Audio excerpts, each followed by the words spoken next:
salah satu keistimewaan Ramadan adalah karena di dalamnya terdapat satu malam yang mempunyai bobot khairun min alfi syahrin.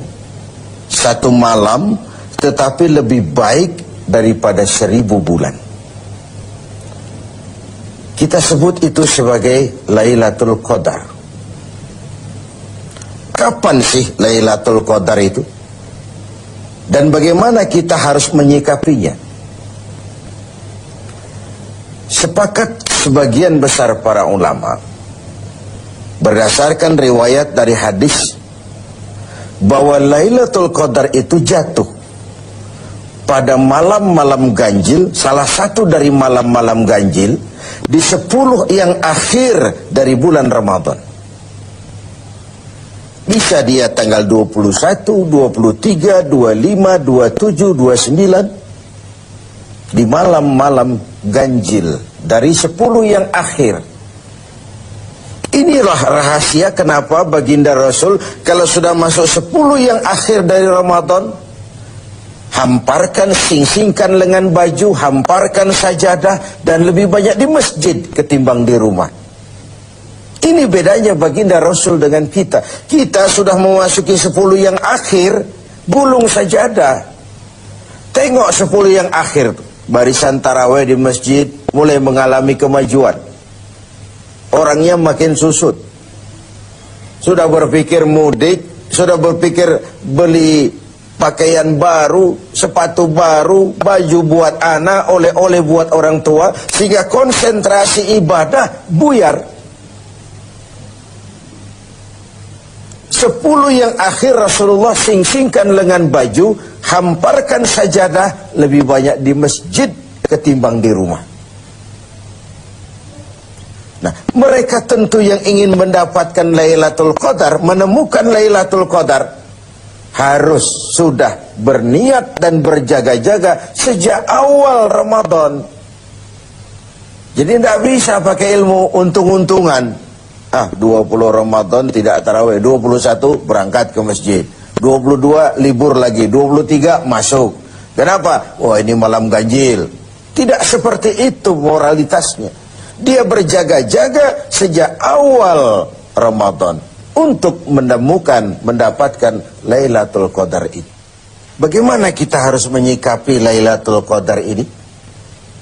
Tentu kita harus melihatnya dari sisi betapa rahman dan rahimnya Allah itu. Maha kasih, maha penyayang, maha pengampun, maha menerima taubat.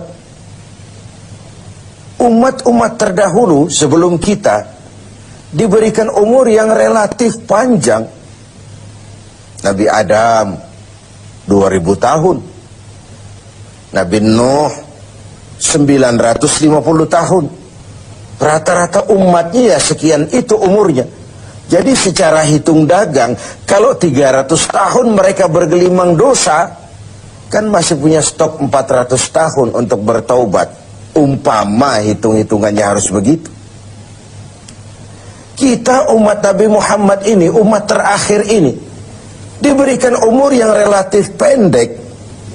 Bahkan kalau mencontoh kepada Rasul, 63 tahun beliau wafat meninggalkan kita semua. 63 tahun. Taruhlah kita seperti itu. Kalau 40 tahun kita bergelimang dosa, sisa umur cuma 33 tahun, ditebus dengan taubat seperti itu, kan belum seimbang neracanya. Apa dosa lalu harus tidak terampuni?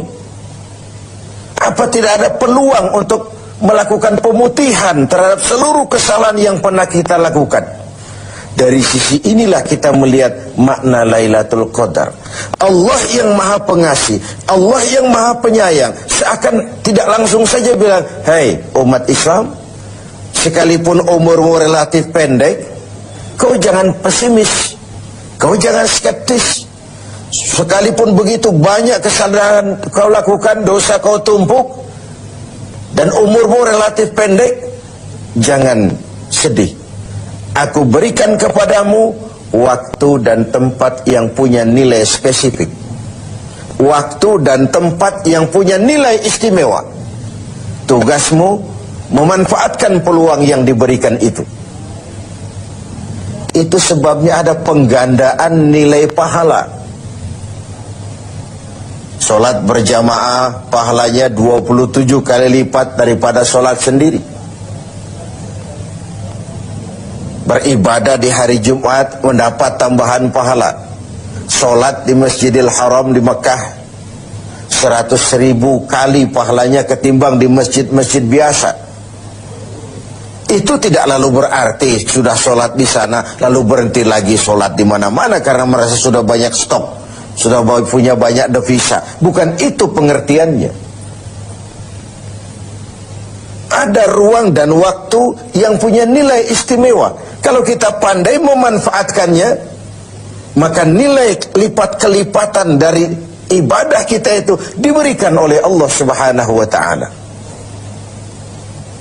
Itulah sebabnya Allah menyediakan ada bulan istimewa Ramadan, ada hari istimewa Jumat, ada waktu istimewa sepertiga malam yang akhir, ada tempat istimewa Arafah, Mina, Multazam, Raudhah, Zamzam. Ada waktu yaitu Lailatul Qadar. Satu malam lebih baik dari 1000 bulan. 1000 bulan itu kan 83 tahun. Dan jarang orang sekarang yang mencapai umur 83 tahun. Yang kedua, kita harus melihat Lailatul Qadar ini dari perspektif kita sebagai manusia. Tidak ada orang yang tidak pernah salah. Sengaja atau tidak, kecil atau besar, khilaf atau terpaksa, setiap kita mesti pernah melakukan kesalahan. Iya kepada sesama manusia, iya juga kepada Allah.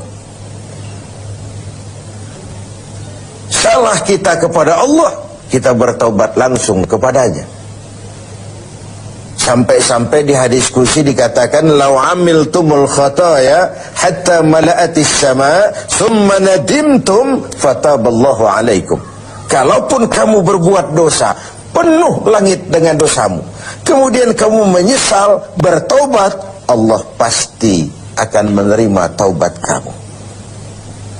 Lalu bagaimana sih taubat yang sebenarnya itu? Kata para ulama, taubat yang sebenarnya itu pertama, meninggalkan perbuatan jahat.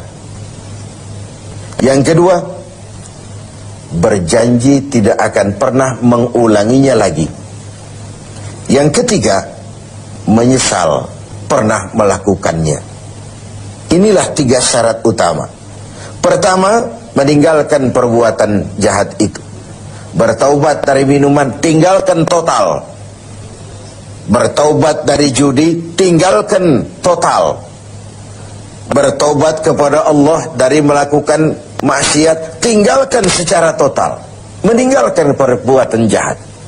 Dan total, tidak angin-anginan. Yang kedua, berjanji tidak akan mengulanginya lagi. Tidak akan pernah lagi saya berjudi. Tidak akan pernah lagi saya berzina. Tidak akan pernah lagi saya mencuri. Berjanji tidak akan mengulangi. Dan yang ketiga, menyesal telah pernah melakukan itu.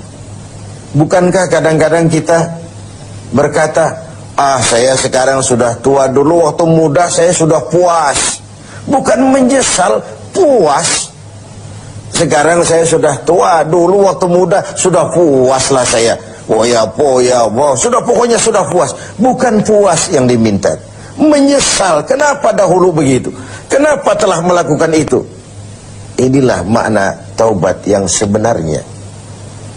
Pemirsa TV7 yang berbahagia, orang yang beribadah Ramadan dengan baik, melaksanakan taubat dengan benar, diterima taubatnya, pantas dia keluar dari Ramadan, masuk 1 Syawal, pantas jika ia masuk dalam golongan minal aidin wal faizin, masuk dalam golongan orang yang kembali kemana? Kembali kepada fitrah, suci, bersih, seperti bayi baru dilahirkan oleh ibunya, tidak punya dosa kepada Allah, lantaran sudah dilebur oleh ibadah dan taubatnya di bulan Ramadan. Wal faizin, dan termasuk ke dalam golongan orang-orang yang beruntung. Tidak dalam artian yang materialistis, tapi dalam artian memperoleh keberkahan dalam hidup dan keberuntungan di dunia, lebih-lebih di akhirat nanti.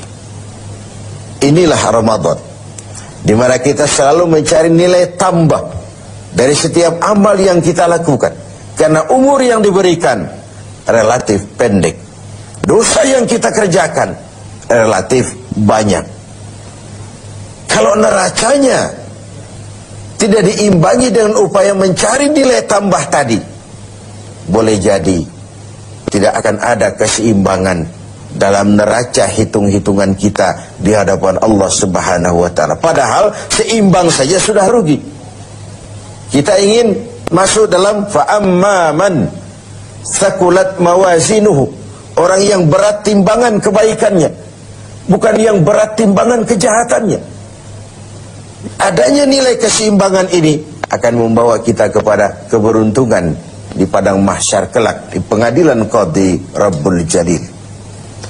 Oleh karena itu, dalam setiap langkah di Ramadan, mengisi Ramadan ini, kita tetap berupaya mencari nilai tambah dari suatu amal.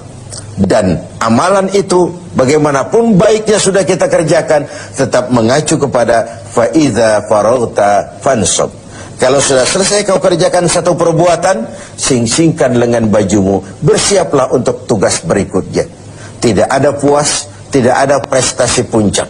Bagaimanapun baiknya sudah yang kita lakukan, dia hanya awal menuju ke arah